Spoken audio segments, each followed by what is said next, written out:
Pull out the materials from your bag, a hoop, a cloth, and a sandwich bag with other items. First, take the tab off of the hoop and untwist the hoop to loosen up the inner hoop. Take the inner hoop out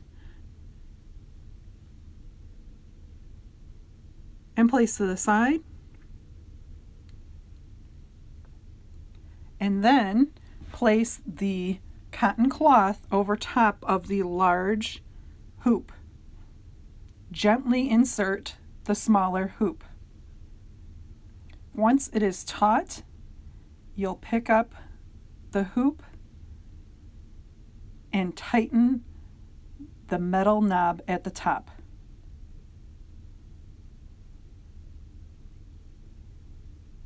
Flip the project over.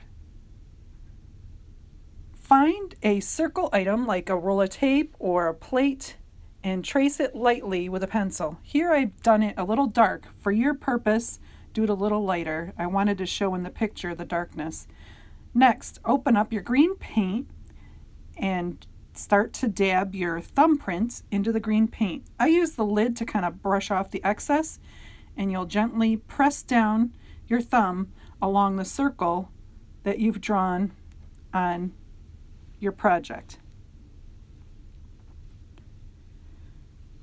Move your thumb into different positions, up and down, side by side, and so on, to make a variety of patterning around the rim to create your green wreath.